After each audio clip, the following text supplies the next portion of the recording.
Good morning.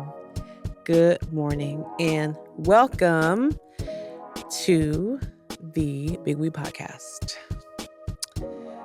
I don't even know where to begin. Okay, so by the time you listen to this, it's going to be 2 weeks from now. And so hopefully I will not and you will not feel the way I feel right now. I can't speak to how you feel, but um I don't even know the date. Today is November 6th that we're recording this. And this morning, the world woke up to a president-elect. Ooh, I don't even want to say his name. To a president-elect. You know who it is. I don't have to say his name. You know who it is. But before I go any further, I want to slow down. We're gonna have a different episode today, y'all. We are gonna have a guest, but we're not gonna do a pop 3. I'm not gonna talk about movies. I'm not gonna talk about my new favorite books or anything because I need a minute. I have experienced my full humanity today and last night, and I need some time to process with you, my community, and the people who I talk to everything. Okay, I don't talk to y'all about everything, but I talk to y'all about everything that is appropriate for public consumption. And I need a minute with you to process this. But before I go any further than that, I am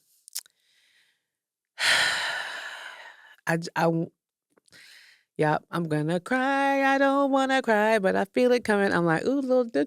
So before I go any further, I said that 3 times because I don't want to say what I'm gonna say because it's gonna make me cry. But before I say what I have to say, I want to say thank you. I want to say thank you to my ancestors that got me to this moment. I want to say thank you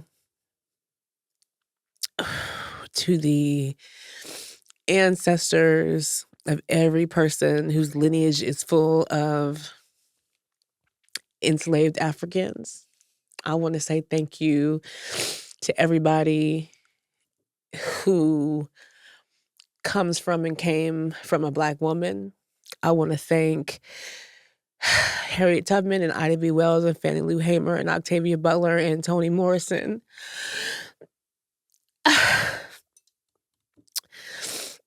And all the women's names who we don't know. And I want to thank Kamala Harris. And not because I think that she was the most amazing candidate we could ever have, but because of what she has endured over the past 100 days, because of what she has endured in her entire career. I'm sure it wasn't easy. And I'm grateful that I get to experience this moment, even though it's painful. And I think it's important for us all to take a knee and pay attention to what's happening. I also want to say that for me, this is not about politics. This is not about Democrats and Republicans. I think that both the Democratic Party and the Republican Party and independents and even the Green Party have done their fair share of harm to people who I call family. So this is not about a party. It's not about the election. This is about our collective humanity and the choices that we're making as people who live, work, breathe, and play and love in America and in the world, honestly. Ooh, wait, let me get it together. I got something to say. Okay. Ooh, this is terrible. I don't like this. I don't like, you know what? I'm gonna stop acting dramatic like this is new. Okay. That's what we're gonna do first of all. How about that? Because this morning I woke up disappointed. I woke up and I knew because I went to sleep right before he came on stage to give his speech, and I think my body just shut down because I just didn't want to hear it. And I woke up and I was like, maybe there was a miracle. Maybe they found another 100,000 votes under the bed in Philadelphia. But that didn't happen, and I woke up and they had declared him the president of the United States. And then I was experiencing a fear, and it wasn't fear for me, but I had fear for people literally around the world who this decision that we have made will impact. I thought about all of the people who lost their life during his first stint as president, and I thought about all the people whose lives will be more difficult, be more painful, and people whose lives will actually end at the hands of this person who I don't think is fit to lead a sandwich out of a paper bag, much less an entire country. And then I got sad because my heart is breaking for us. I didn't feel this way the first time. As a matter of fact, the first time he got elected, I was in Tampa. I was on my father's couch in the living room all night watching the returns, and it was all dramatic, and people were all up in arms, and they declared him the winner, and I laughed. And it was like a laugh of irony because everybody was so sure, nobody was taking him serious, and I kept thinking to myself, like, they better take this man seriously, and nobody was taking him seriously, not even people in his own party, and he won, and it felt like an opportunity to me. It felt like, okay, well, now we'll see. Now we collectively will understand, we will see what this kind of leadership looks like in the 21st century, and we will surely make a different choice. And then 4 years later, we did. And then 4 years later, we decided that we liked it so much that we wanted it again, and that we missed it, that we missed tyranny, that we missed hate, that we missed racism and misogyny and ableism and transphobia and homophobia and all the ways that he and his people show up. And I'm sad. I'm so sad, and I'm so disappointed, and I want for us to be better, and we're not. And I knew that we weren't, and I hoped that 100 and whatever number of electoral college votes enough of us were, and we're not. Because not only did he win the electoral college vote, but he also won the popular vote. So those of us who chose to participate in the democratic process, there were more of us who believed that someone like him was worthy of leading us into the future than we believed that Kamala Harris was. And the thing that bothers me about that, and this bothered me about Hillary Clinton too, because I also don't think that she was the best candidate. But I will never believe that she didn't win because of her emails. Hillary Clinton did not win the election, and Kamala Harris did not win the election because they are women. And because as racist as I think America is, it might be a little more sexist than that. And as a woman who believes in the power of women, as a woman who actually believes in the healing power of women in this moment in particular in our history, as a woman who believes that the imbalance of the masculine and the feminine energy on this planet is out of alignment, severely out of alignment, and is at the root of many of the social ills that we are facing. The fact that we collectively do not see a human being that embodies that feminine energy as fit to lead over someone who I don't even want to list the things that he has done that are despicable to me. Despicable, unexcusable, nasty, awful, criminal things, including rape. We chose a rapist over a woman to lead an entire country, to manage trillions of dollars, to make foreign policy decisions, to make domestic policy decisions, to choose who will lead us in transportation, in environment, in health and human services, and so on and so forth. That's who we chose. A rapist. I want you to let that sink in. A whole ass rapist is about to be the most powerful person in the whole world. If you believe the rhetoric that America is the most powerful country and the president's the most powerful position in that country, if you believe that rhetoric, then we have just put a convicted felon, a rapist, a thief, a racist, a misogynist, a homophobe, a transphobe, an ableist, all those things. And many more things that I'm sure. Oh, I forgot. And a liar. A liar. He's a lying liar who lies.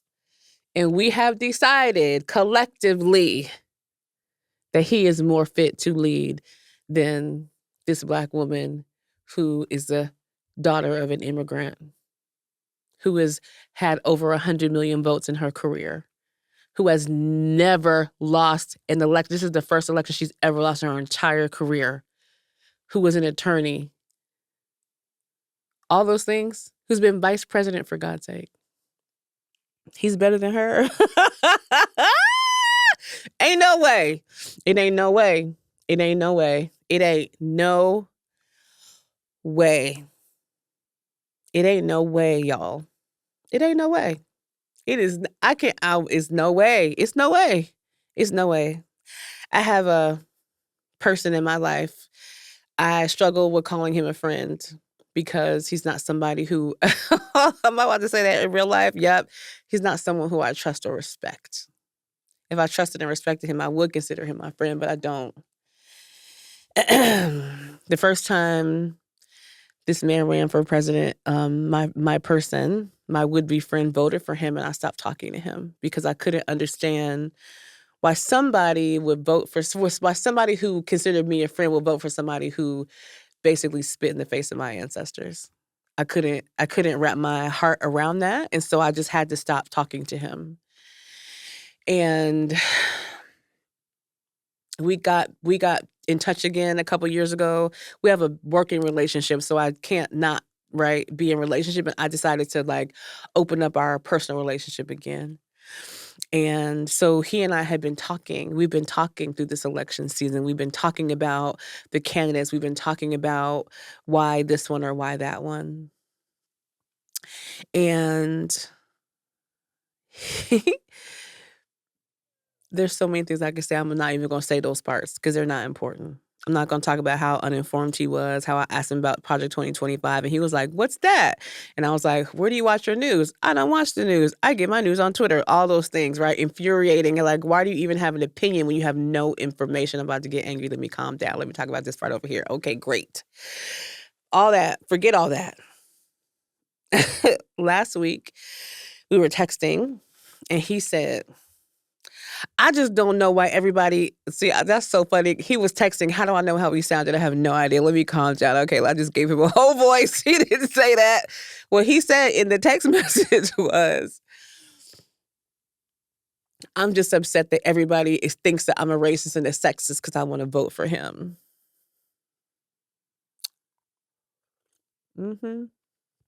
That's what he said to me.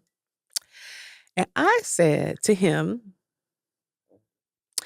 "I'm not saying you're a racist or a sexist.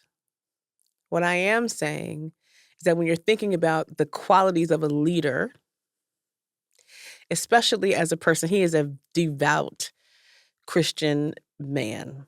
He is Jesus on his sleeve at all time, okay? As a Christian man who so vehemently engages in your faith community, the fact that you believe that racism and sexism and homophobia and transphobia and all those other things are not a deal breaker for leadership, that is what I have a problem with. And I think that if Jesus was talking to you, he would punch you in your face. Because I don't know any stories in the Bible where Jesus acts like this guy. And to me, if you are a Christian and you are using the framework of Christianity and the life of Jesus as a measure for how you show up in your life, and you would choose to put your weight behind a lying liar who lies, who is also a felon and a criminal and a rapist and a thief and all the other terrible things, or things that I think are terrible. That doesn't go to me, and I don't understand. And what I'm realizing, which I knew, is that,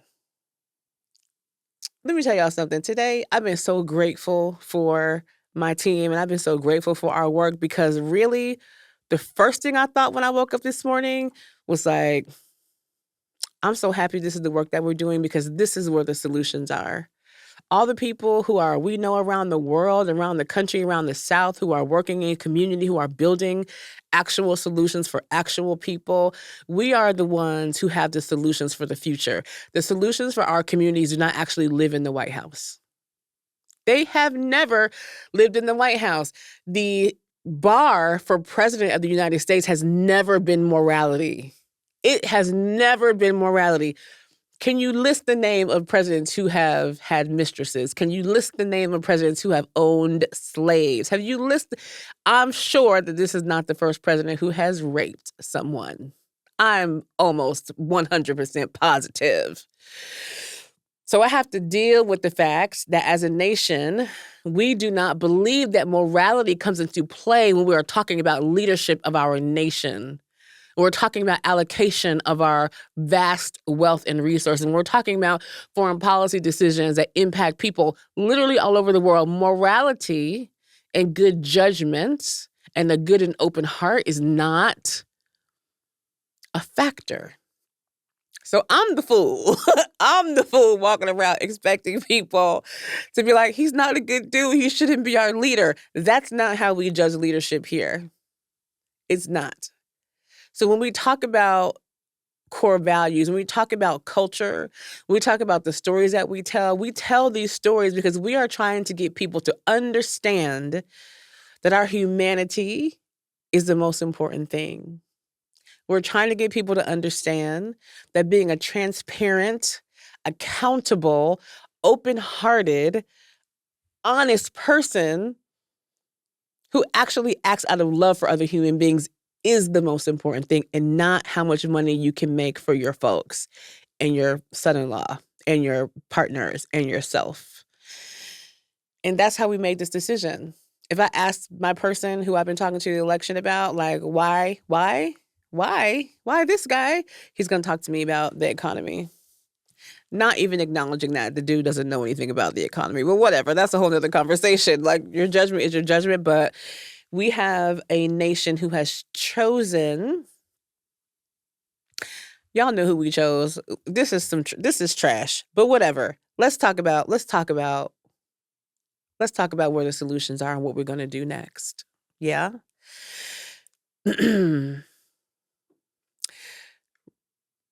Relationship building, trust building, building a new narrative, and building wealth and ownership with a core value of love under it. That's all we got, y'all. Elections are not our way out of this. Our company, you see how I just did that? That was a Freudian slip, because I was going to say our country, and I said our company because our country is a company, right? I sound like one of them hoteps, don't I? Too bad. Listen. Listen. Our country was founded on the notion that it is okay to murder people, take their land, kidnap other people, make them work their land for free, and build wealth.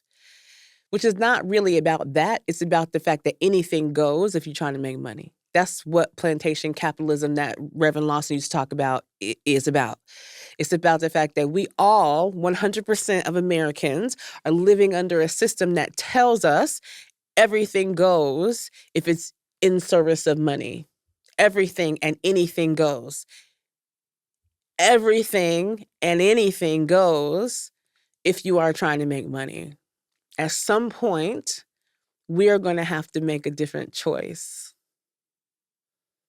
At some point, we are going to have to be fully integrated human beings that understand that our money and our morality are inextricably linked. At some point, we're going to have to understand that our spiritual values and our political values, if they are not aligned, then they are not values. You cannot claim to be a lover of Christ or Muhammad or Buddha or any other people, ISIS, Oshun, whoever you got in your heart. You can't love it and not love humanity. And you can't love humanity and not act that love out every day of your life. And you can't act that love out if you're not only hugging people and saying, I love you, but you're also legislating people's humanity. If you're not making sure that people are cared for, if you're not making sure that elders have prescriptions that they can afford, if you're not making sure that children are being educated, if you're not making sure that public safety is not punitive to people who don't look like you, it don't go. It don't go. Okay, let me stop talking about what are we going to do. I'm going to get back to that. What are we going to do? Because we have a guest today that I am so grateful that today is the day that she is coming. We didn't plan this, but God knows all the things all the time. So we're going to be talking to my friend Altevese today. Altevese is a descendant of one of the Africans that were brought over on the very last slave ship to come to America that landed in Mobile, Alabama. And Altevese, I met her because we did some work in Mobile. We've been working with the Africatown community for the past 2 years.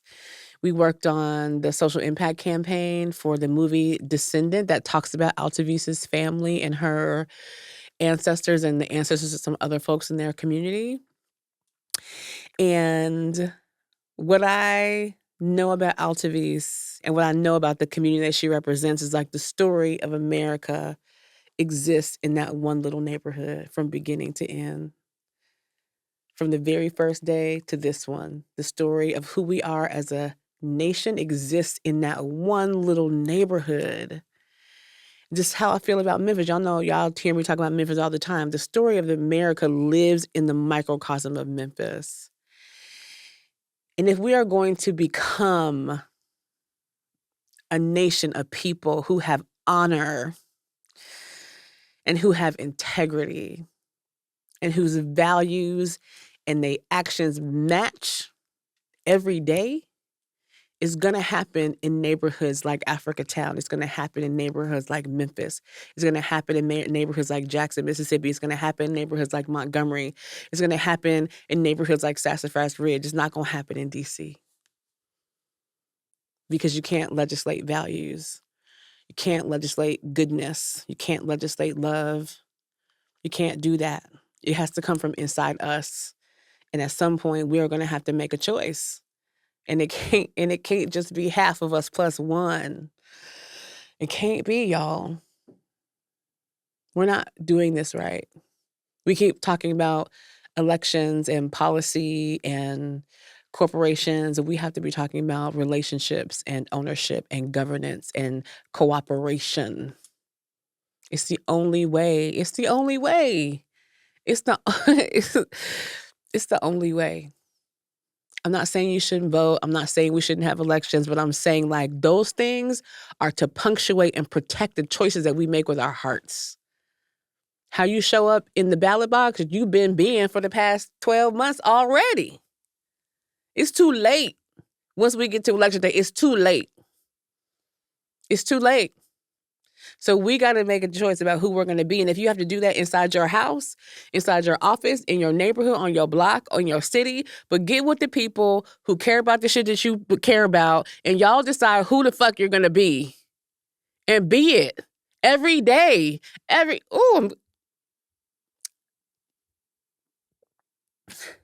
Be it every day. With every person, every single person. Don't be it with people because they're straight.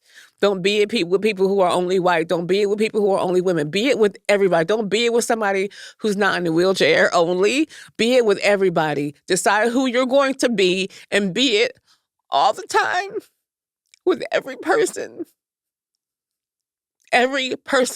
even when it gets hard, especially when it gets hard. The last time I talked to Reverend Lawson, I asked him if love is the answer. How do you do that with people who are actively harming you in your community all the time?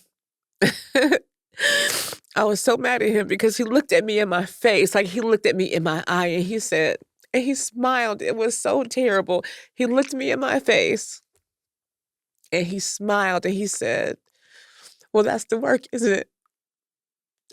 That's the work, y'all.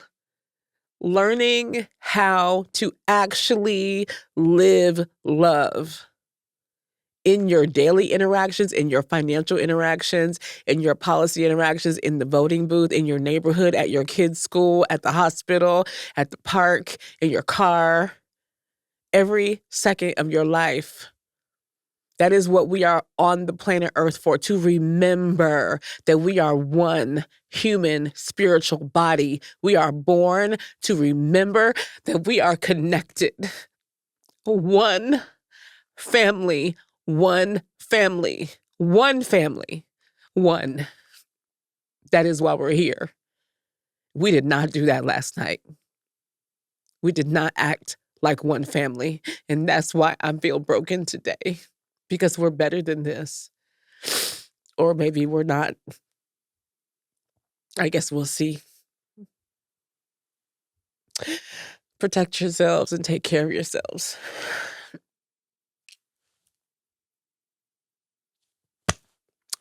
I love y'all and I got y'all and I'm here. And if you want to work, let's go. Let's go.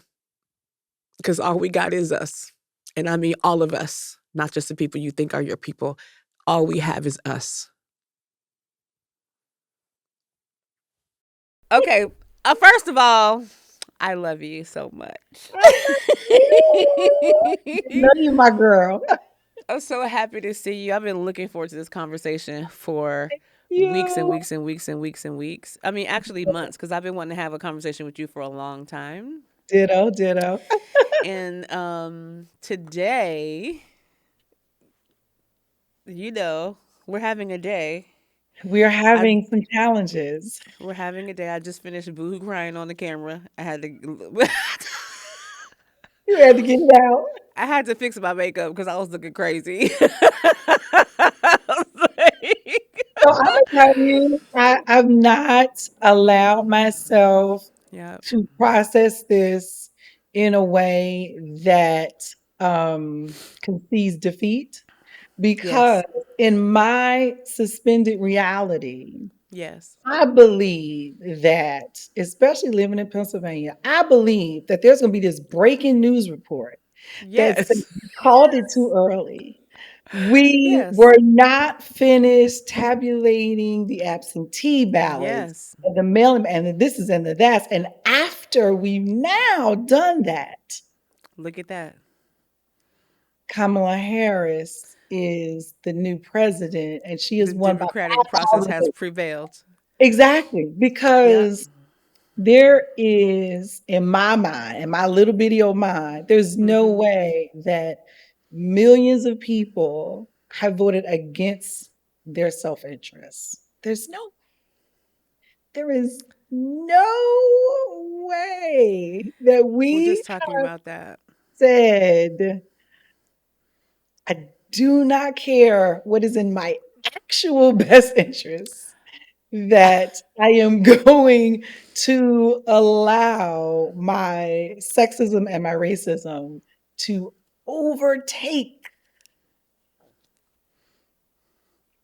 Yeah. I think it depends on what your self-interests actually are.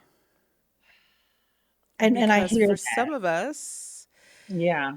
the part of us that wants to maintain who the for some of us there is the ego is a tricky thing, Oh, for sure. right? Absolutely. And when Yeah. the ego feels like death is near, it starts going buck wild.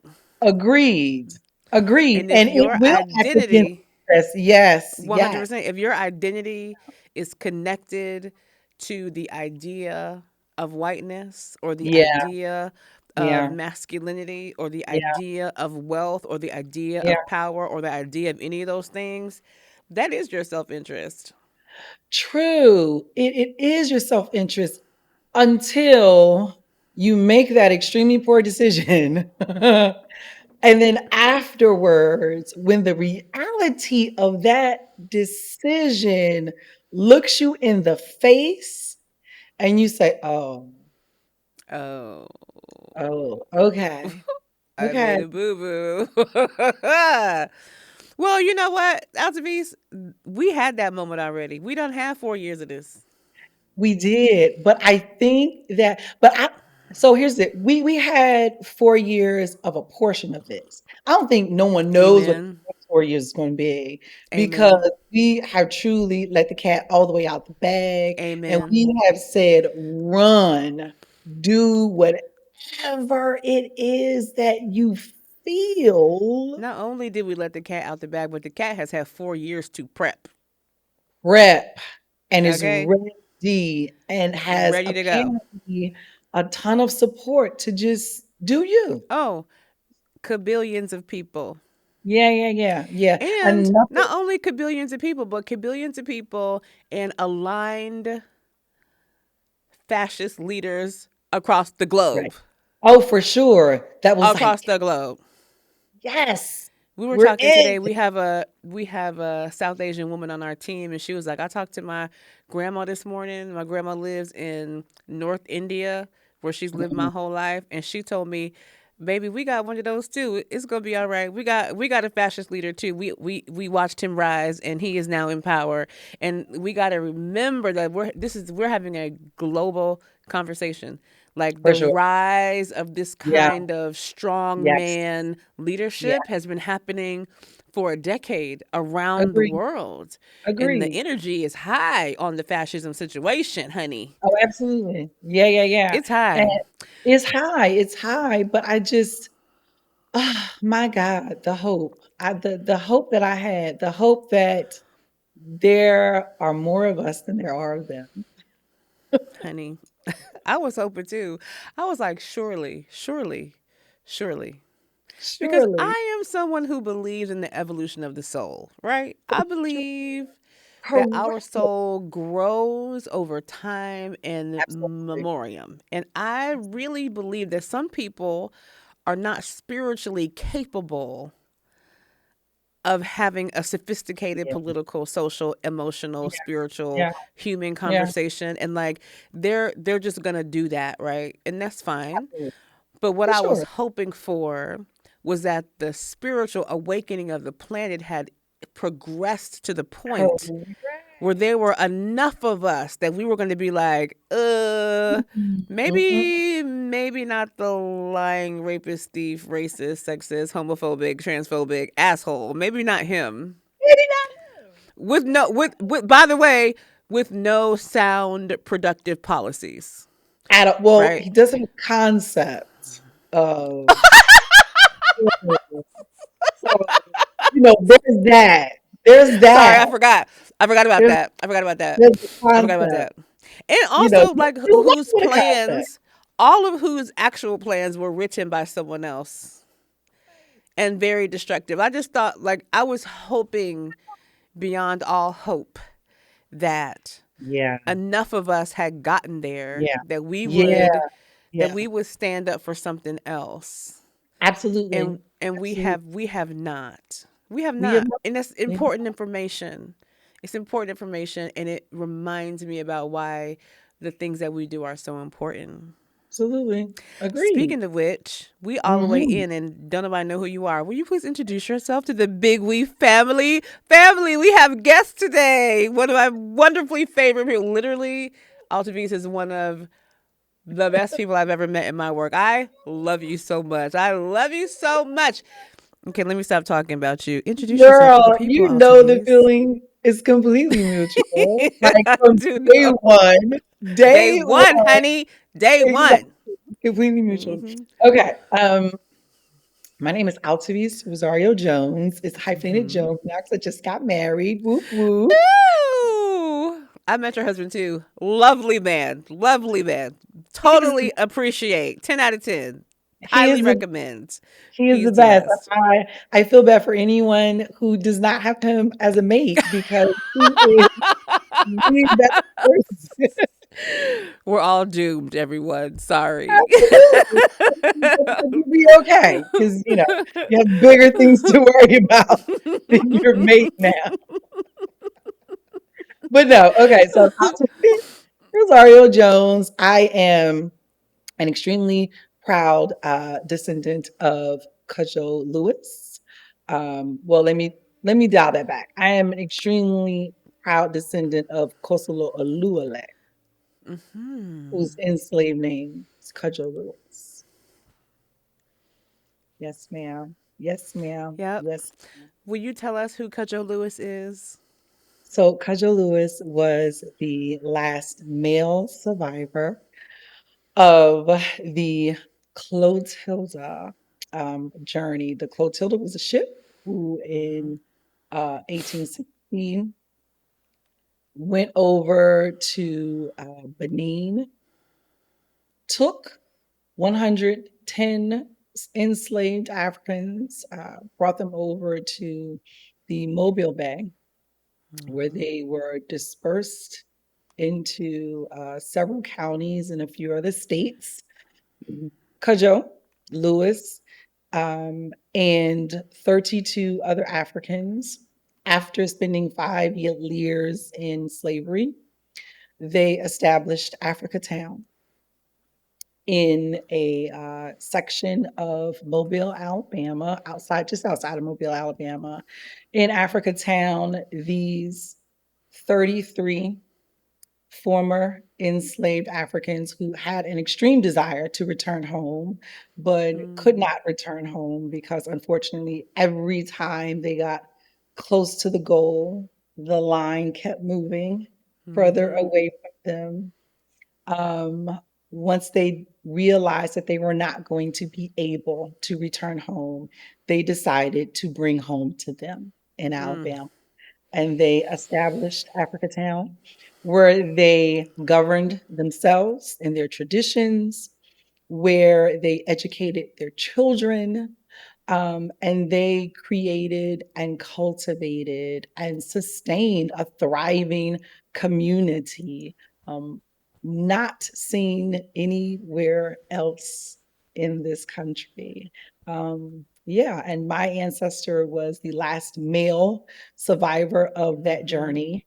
And fortunately, in addition to sharing history and his legacy with as many of his descendants as he could and teaching them to then share that with their descendants, he shared his story with whomever would listen. Um, Mhm. and so, yeah, that's who I am. Yeah, I also get to I say that I'm the yes. current president of the Come Clotilda on. Students Say it, Association. Whoop, whoop, girl. whoop. Yeah, How so excited was I to learn that you were elected president of the Clotilda Descendants Association? I was so proud and excited for the organization and for the storytelling because, thank you. as you know, you're my favorite. I And, yeah, yeah. and I first heard Cudjo's story through the book Barracoon. Uh-huh. So I guess I don't even know how long ago, maybe 7 or 8 years ago. I think I was living in Nashville, so maybe it was like 9-ish years ago.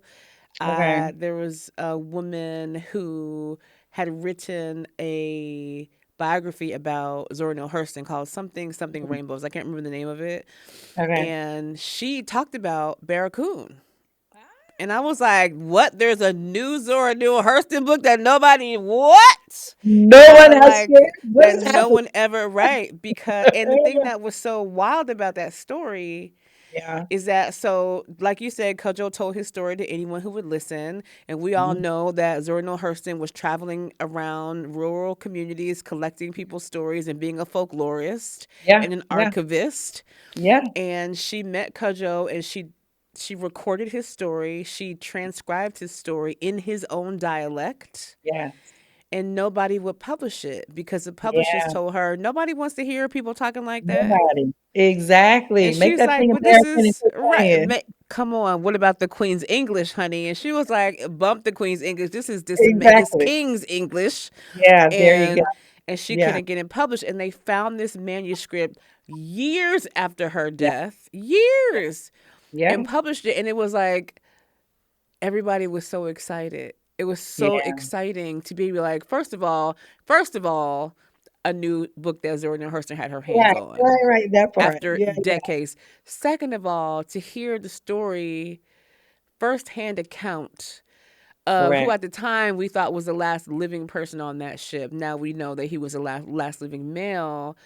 But the Mhm. thing that I think that people miss about Cudjoe's story and the other 109 people who were on that ship was that was an illegal slave ship. Correct, And that exactly. even though slavery was ended in 1865, years before it was Yeah, outlawed, slave ships yeah. importing human beings was illegal. You Correct, could make some correct. more, but you couldn't bring Absolutely. anybody else. And so the story that I heard, Altavise, when I like, because fast forward, I'm Mhm, like in Mobile visiting with Jessica Norwood, who is mhm, bringing me and a bunch of other folks and some funders to see her home and to talk mhm. about the South.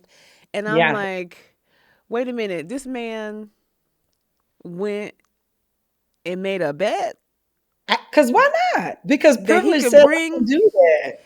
that he could Absolutely. get a slave ship. He bet to build this to bring a slave Correct, ship, and correct. went in 110 people on a And did bet. it on a bet. On a Correct, bet. I bet you correct. I could go get some more of them Africans. That's what you doing. That's what we doing. Yeah, because my privilege says I can do that. I can do whatever I wanna do. What's wrong with you? And Correct. that's how Cudjoe got here on a bet and the That's other so 109. yeah, And it yeah. was I was talking earlier, I was doing a little election recap and I was talking Mhm, about these like what where do we go and what are our solutions? And I was previewing your visit and was like the thing that I love about Africa Town, and I loved it even more after watching Descendant, the Netflix movie that talks about the community and like meeting and working with you all for so yeah, long, yeah. which was like one of the most enriching experiences of my entire life, Aw, was like understanding that the entire story of American history can be told in the borders of Africa Town. absolutely. And that not if that if the story of the past is in that space, then that also means the story of the future is there, Has and the to. Yeah, solutions are there, and the solutions are coming from people who are connected to that correct. story. And it is Yeah, so rare, Altavis, to be able to find people who are connected to that story with actual DNA and yeah. experience. Yeah, yeah, yeah, yeah. Because technically we're all connected That's right. to that story. That's Yeah, right. that is our story.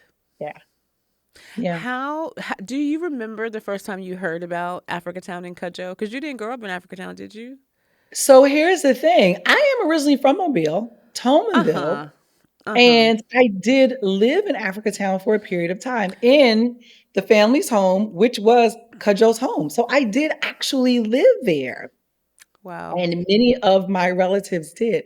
Exactly. Like there's a picture of him sitting at a fireplace, like that room. And and the family built extensions onto the house. But Yep. that room was kind of like our family room.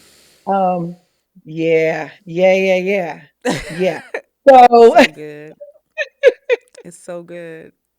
yeah, so I've always from the time that I could remember knowing anything, Yep. those were stories that I heard.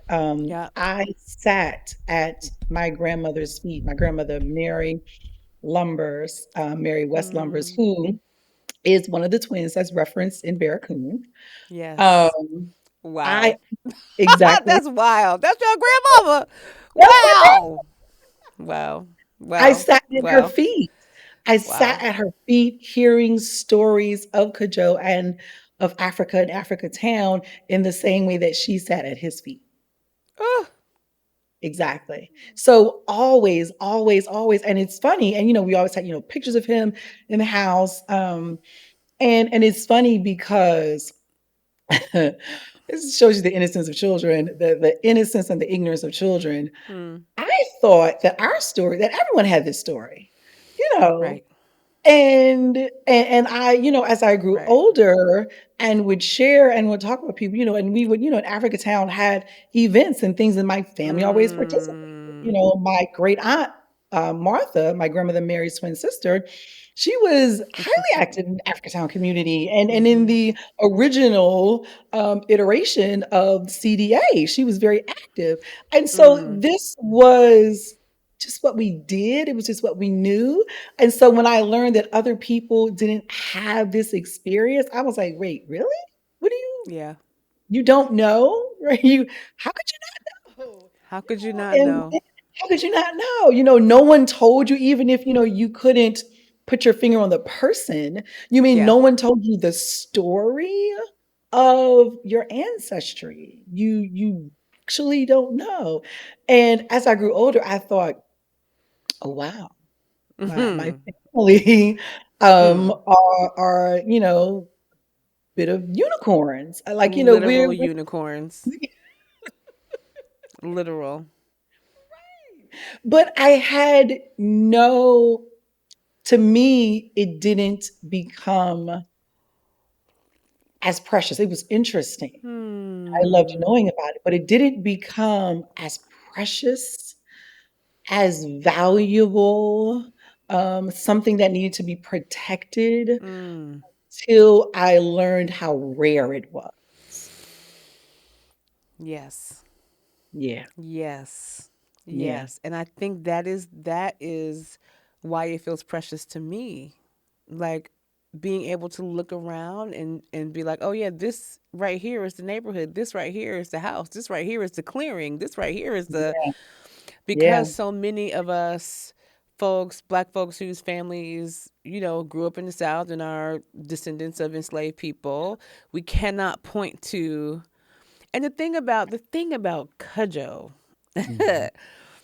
is that because he came here so late in the game Yes, and that he was so young and active and connected at the end yeah, of enslavement, yeah, the stories directly from the continent, directly from Benin, directly from his village, directly from his mama and grandmama in yeah, them, yeah, yeah, yeah, directly like those you are playing a game of telephone with Cudjoe. yeah, And absolutely. that's not something that I will ever be able to do. Like as Yeah, important as the history of enslavement and our ancestors who went through that is to our current reality, right? absolutely. And Yeah. and and as integral as that whole system and all those Mhm. families is to our current political socioeconomic reality, Yeah, yeah, yeah, yeah, the most of us cannot clearly articulate the yeah, direct connections in the cultural context and the thing. yeah, And yeah, it is so powerful to me that you and others like you who are descendants of that community can actually like anthropologically and genetically trace the shenanigans yeah, yeah, yeah. Direction from and absolutely. home village to slave camp on the shores of Benin to ship Yeah, to yeah, landing to American shenanigans to yeah, descendant. Like yeah. that's Well, wild. That's absolutely. wild, Altevese. It That's is wild. completely nuts. It is. It is. It's truly wild. And can I tell you how um my heart truly aches for people who cannot do this thing, for my That's people right. who look like me, Yep. who are wandering in the genetic wilderness. Mm. That Hmm. hurts me. It It hurts me. hurts us too. And I become so emotional and encouraged when I have someone that comes to me and says, after hearing your story, I now want to trace my roots. Yep. I want to see. I want to see. I'm not afraid anymore of Yep.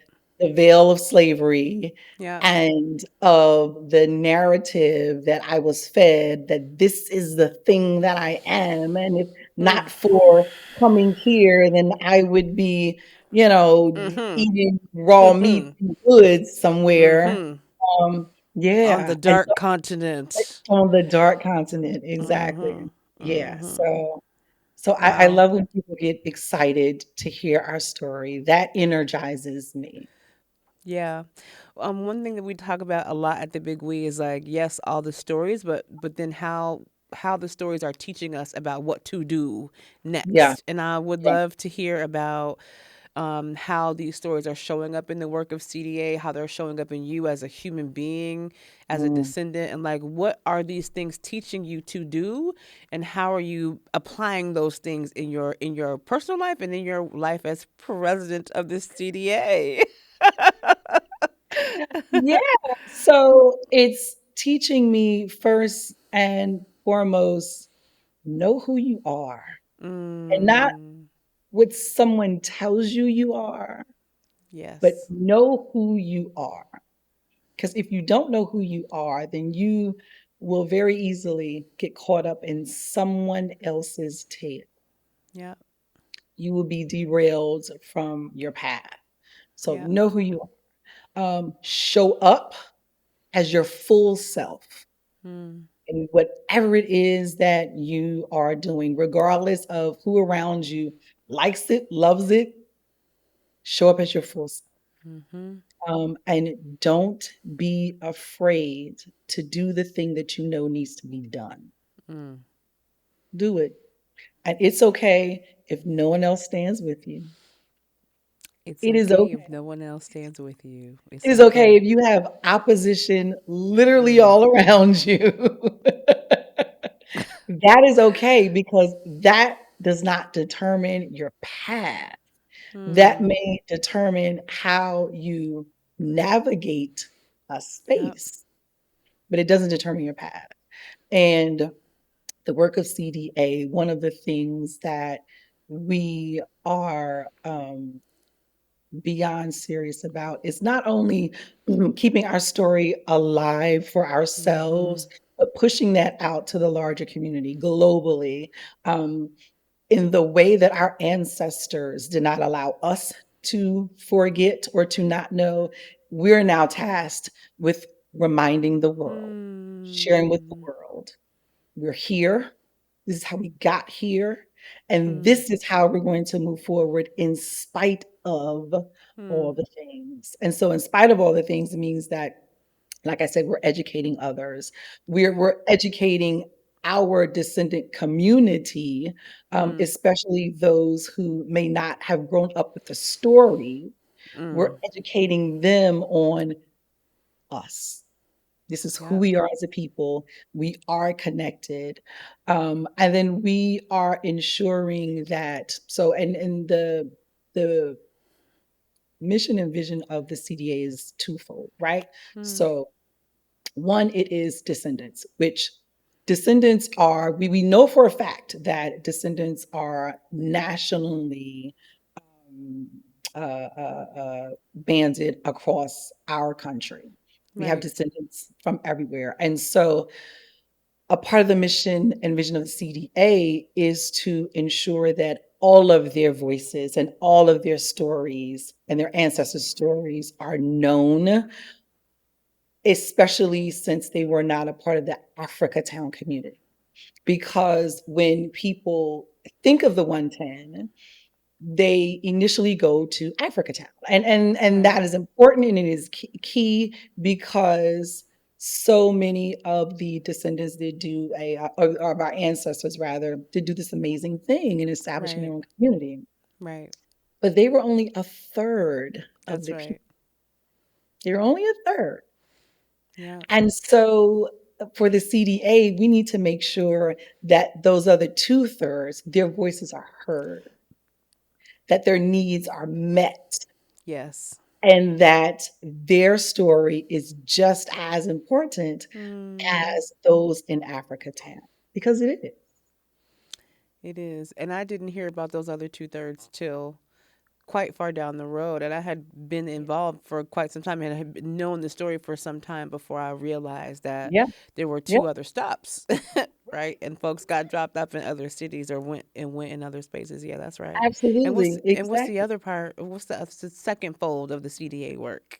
So, and the second fold of the CDA is to work with our partners in Africa Town Yes. because Yes. Africa Town is an integral part of our life, our Yeah. connectivity to our people. And so we are working with our partners and coming alongside of partners with the environmental work. We're coming alongside of Mhm. partners in rebuilding and revitalizing Africa Town, and not only rebuilding and revitalizing, but taking it to the next step Yep. because we don't want to go back to what it was, right? That's right. Even though what it was in its heyday was a thriving community. We Mhm. want resources to push Africa Town to be the community that it could and should be, the community that it would have been had, Ding ding okay, ding ding ding ding. ding, Mhm. ding, ding, that it would have been had there not have been a choking out of resources. So that's what we're working towards. Oh, Altevese. I'm laughing. It's so inappropriate to laugh when you say that, but I'm laughing because the irony of what you're saying in this moment on this day, Yeah, and at this point in my life, that's kind of all we think about. We're like, okay, how are we leveraging these stories to be able to restore these communities and remove the barriers to right. wealth?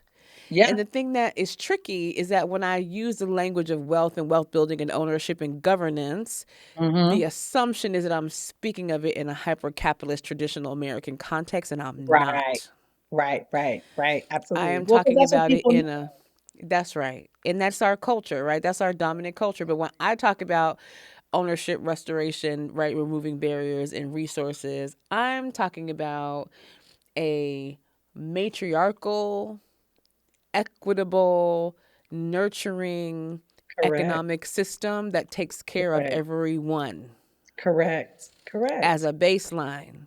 correct. Right. I'm talking Yeah, about building beloved community where every single person can experience the baseline of love, safety, abundance, and joy.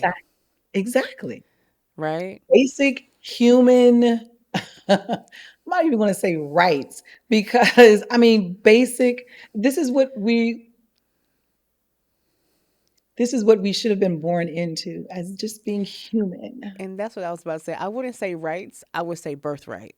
Exactly. I would say, like, this is our birthright as human beings, Human beings, is exactly. to be sustained in the most basic way, especially when we live on a planet that is so resource abundant Rich. Exactly. Exactly. There and is can no there's no barrier, right? We can the our planet provides everything that we could ever need. correct. And I'm not mad at I'm not mad at somebody working a little harder to make it a little more, but I Not mean, but at all. what is this trash we doing? Right, because here's the thing, because just because you're working hard to get more doesn't mean that I should receive less. Come on. Come on. Okay? What you get, what I have should not be predicated on you're what you're getting or what you believe you're willing to give to me. Hey, what you Doesn't believe you deserve. belong Did It nobody tell doesn't you you deserve belong to that? you. That's It right. It doesn't doesn't belong to belong you. to you to dictate to me. It does Yeah. not. Yeah. Yeah. I think that to me, that lesson and that truth and that work moving Africa Town forward for me is like the reason why I am so smitten with Africa Town, the reason why I am like, how do we help? How do we jump in? How can we, what can we offer? Models? Do you need fundraising? Well, like, what do you need? Right, right, Because right, right. it is such a, it is such a poignant lesson to go from I was home, I was stolen, I was transported, I was oppressed, and now I am liberating myself with my Correct. folks, with my birthright, Correct. Correct. which to me is the actual American story. That's the Isn't actual, that the American dream? Like that. I mean, that's what we say. That's what we say. That's what we say is the dream. That's what we say. that's what we say is the Yeah. dream. And I find it so enticing to think about that story with a set of values that is infused with people who are indigenous to West African countries and who are in Mm. that are infused with people who understand matriarchal lineage, with people who understand connection and integration into the natural, right? Yeah. Yeah. And for for me, again, like it's hard to have this conversation out of the context of where we are sitting today.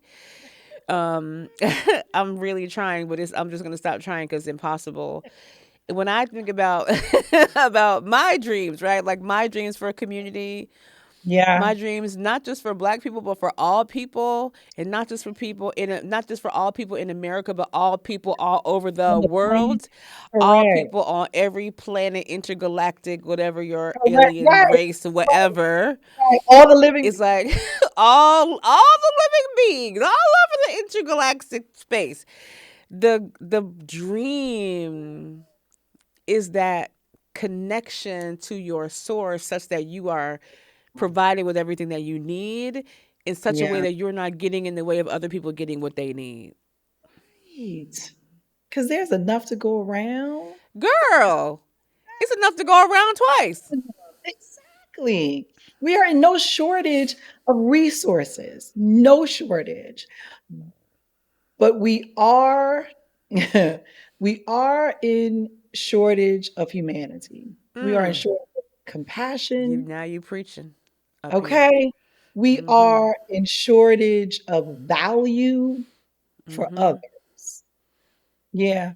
And it'll always be an issue as long as those things, those characteristics exist Mm. in in people and entities who make decisions, who have Mm.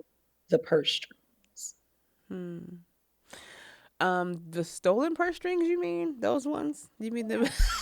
Okay, I just, I was just wondering. Stolen, Yep, found, yep, yep, however you want to call it. Yeah. yep.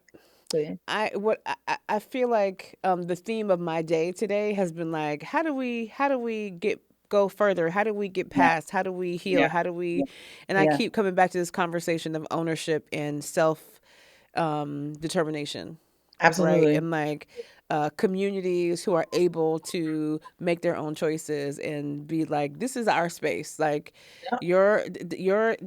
your ancestors were like, okay, y'all, we can't get home, Right. so we're gonna make home. You said that Exactly. they couldn't get home, so they brought home to them. Exactly. And that ability to create that sense of home within yourself and within your community and as Yeah. your community, and to be Yeah. able to have ownership, governance, self-determination, and resources to sustain that home for the Yeah. wellness of your friends and your family and yourself, that feels Yeah. like an American dream to me. And Thank you. also, Because if it's I not, then have what is? then what is, and I have a I'm like I am being very careful with the usage of the word friend these days. So I'm like, he's not my friend. I know this guy, right? He's a lovely Correct. guy, but he's not my And then friend. he's not your friend, then it's okay. It's He's a okay. colleague. He's a colleague. I There have you a colleague who is a high net worth individual. go. Okay. He's a capital steward, if you will, Okay. Okay. and has like had a big fancy giant corporate job and like got involved in this work and quit his job to start to think about strategy Wow, and resource, right? that's powerful. And the I know, right? The conversation that him and his family had and that he is now coaching other capital stewards in is a Mhm. conversation about what does enough look like, Mm. so that in a space where, Yeah, like you said earlier, Altavise, like, why does you having more mean I have to have less? Well, yeah, sometimes you having more means I have to have less because you don't know when enough is enough. because you don't know, because it's never enough. Because Because it's it's never. enough. It's never Yeah, enough. It's never enough. yeah. And so he is in a deep inquiry with folks who look like him, other wealthy white folks who are desiring to be capital stewards with communities, Okay, with like, how much money is enough? Like, if you know you can live and you can step in high cotton for the next 100 years, okay. and You're your good. kids and your grandkids can be okay, can you then let go of the rest? Please, because there are others who need it. Do you There are need others 500 million? Can you have 100 million and call it a day and give the and other be four okay. Can you to be the people who your ancestors took from their ancestors, okay? Okay. Took or from a that you, place where they were fine, where they were thank thriving. you, thank you, or can you give the other $400 million that you got from extracting from the mother earth? Thank you. Like, Okay. how is this? So I think I'm saying all this to say, because what I'm working through, and I know this and you know this, is that the solutions that work for a place like Africatown, the Mhm. solutions that encourage and empower and embolden people who are from Africatown and whose families are from Africatown are the solutions that will work for everybody all over the world. Absolutely. Absolutely. The problem is the same problem, it's just different faces. Absolutely. Girl, Okay. Yeah. that's what I love about Africatown. I'm like, let's fix this and then we got it. Replicating Listen, scale, baby. Replicating scale. listen, that's it. That's That it. is it. And it's not, while yes, it is difficult. No, it is not difficult. It's simple. Simple. Yeah. It's a question of, Simple. are we willing? Are we willing? Are we willing to get in? Are we willing Mm. to sacrifice ourselves for Mm. others?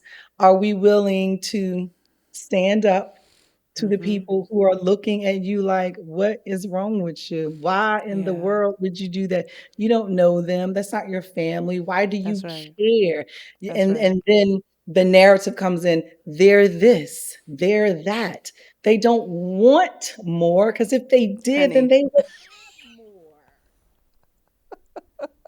And are you willing to stand up to that conversation? Are you willing to stand up to your peers, to your family, and mm-hmm. say, all of y'all are wrong? Oh, Mm-hmm. look at that. Look at You, listen, apparently your ancestors say amen. I don't know and amen. that. Oh my goodness. Oh, Wow, right on we time. love fireworks. We love it. We You love it. do. Okay. So we like always love to leave people with things to see and watch and read and listen to. And we already talked about Barracoon, so everybody know just go get Zora Hurston Go get Barracoon, it. Just go read get that it. joint and like absorb Absolutely. Cudjoe's whole full story. Is so so I love that book. It is. And I would love for you to talk to us both about Descendant and then about the special that you did on National Geographic. Yes, yes, yes, yes, yes. You was Um, on TV, girl. absolutely. Yeah, Descendant was such a powerful film Mm, that needed to be made, needed to be shown, and um, as a descendant, I am grateful that it was. mm, Quite a few members of my family were in the film. mm-hmm. My cousin Emmett, very prominent in the film. And I appreciate how he and Joycelyn told the full story, Yeah, right? Like, and it wasn't, and Margaret, for as much as she could, didn't leave anything on the table. Like, they yeah, talked about the not only the past, but the current challenges, the Yep. current issues that, again, didn't have to happen, but not only didn't have to happen, no one is doing anything to help. We all Mhm. know that this thing is happening. Mhm. We can make some tangible decisions that could impact the community positively right now, Yep. right now. And these Yep. things aren't happening. And so I'm so appreciative that they were able to bring light to not just our story as descendants, but for the community, for a community who has been crying out for Mm. generations and no one has been listening, whose voices have been silenced in the same way in which the founders' voices were attempted to be. Mm.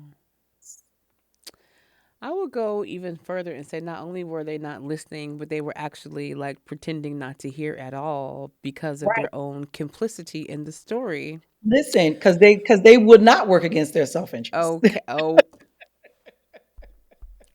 They okay. will not. Okay. I also want to take a pause and shout out Emmett, who, like, all I of my heart. It is your guy. I know. That I that's my boo. You hear me? That's my boo. And I don't know if you know this, but we produced I think it's like an 8 episode podcast with Vita as the host, talking to people Yes, about Africa Town. And Emmett's episode yes. comes out this week. I can't wait to hear it.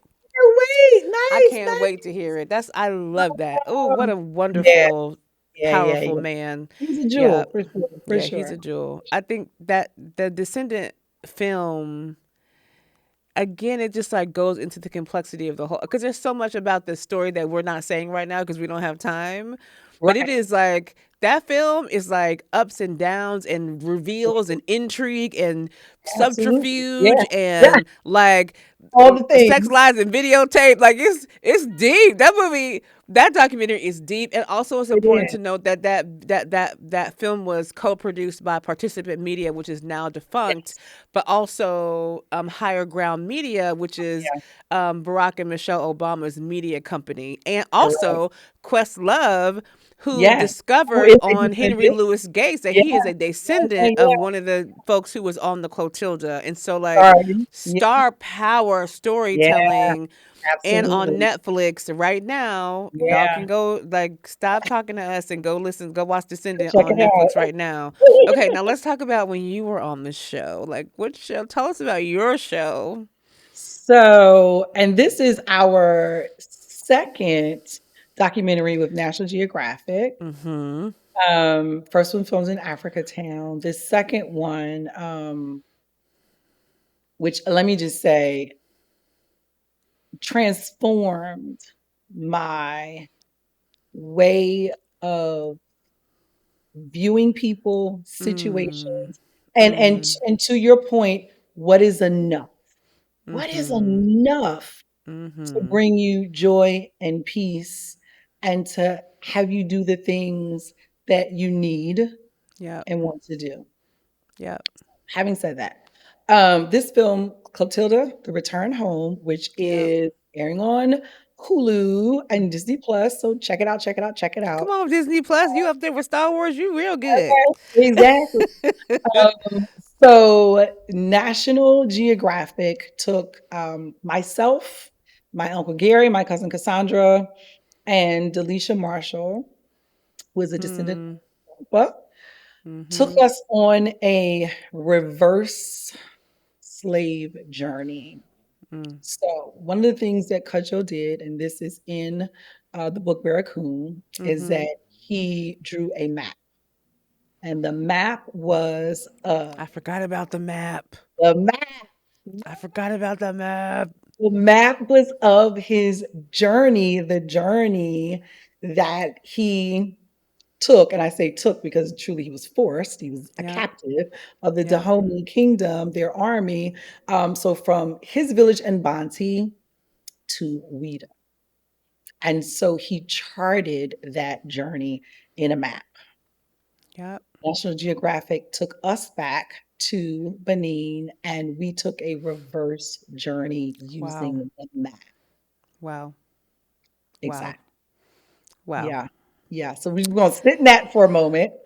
Yep. Sit in I know what that. I'll be doing tonight. I also want to point out for folks is that we've actually talked about this community before. The Dahomey Kingdom is the kingdom that is depicted in the movie Woman King. Woman So King. like Yeah. let's connect the dots, Yeah. y'all. Like you remember in Right. the whole Right. conversation they were real angry about like why are we Yes. participating in the slave trade? Why are we Yes. doing this? The king was trying to figure out how to end the slave trade and create other forms of income for the community. This Yeah. is I'm All gonna call connected. him a Barracoon. Cujo is a victim and participant of that, right? So all the stories that we're being told right now are all connecting. Yeah. Anyway, Connected. Absolutely. anyway, yeah, got it. Oh, so we went on this reverse journey, and so we went to Ouida, which let me just tell you, when I say I have not cried that much Yeah, I bet. in in in in my life, probably. We we went to Ouida, Mm-hmm. and there was such a juxtaposition in being there.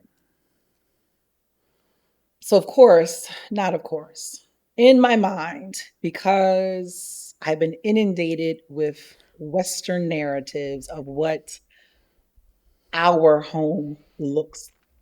Of course. In my mind, I did not expect to see the beauty Mm-hmm. that was there. Mm-hmm. When we were walking up to the beach, because we parked, a ways back and we walked up to the beach. When we were walking up to the beach, I literally stopped and the tears just started flowing because I said, how in the world did something so brutal and painful and Happen ugly somewhere so beautiful. happen on this land with this view? I mean, it was so picturesque. I'm going to tell you, you could put a resort there. Mm. So for God, and people would Don't come. tell these people that, honey. They'll be right over there with. You Don't say that out loud. know, right? For sure. It was Mm-hmm. crazy. And I just and the tears just started Mm-hmm. streaming down my face because I not only did I expect it to be, but I needed it to be an Yes. ugly place. Yes. Yes. I needed it to be a place where I could still hundreds of years later see torture and remnant of suffering. And that is not all what I saw. Mm. Exactly. Mm. So processing that. Mm-hmm. Yeah, in that Mm-hmm. moment with these people who I care about next to me with Kajo, his That's spirit, right. That's feeling right. his essence, feeling the essence of my ancestors, because I'm gonna tell you, they knew we were there, they made their presence known, and they made us aware that they were satisfied with the Yeah. work we were doing.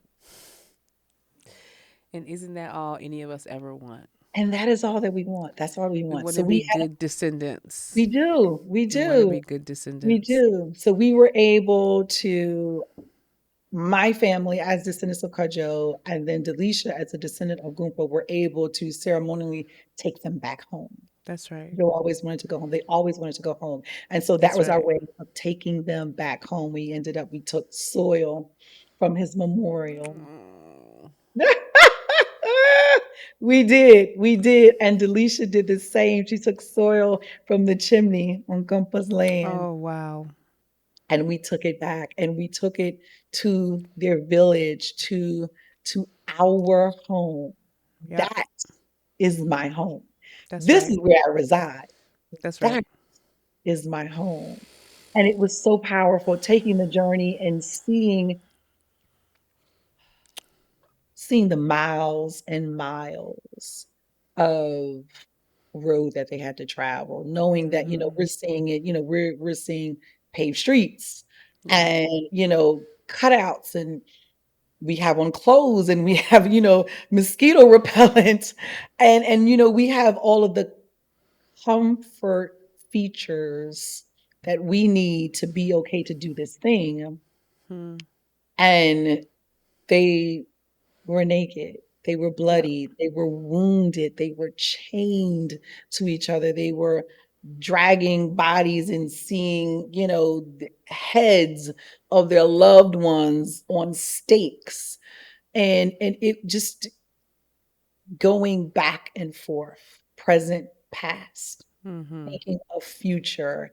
It was so emotionally charged for me, especially when we got to our village in Bonte.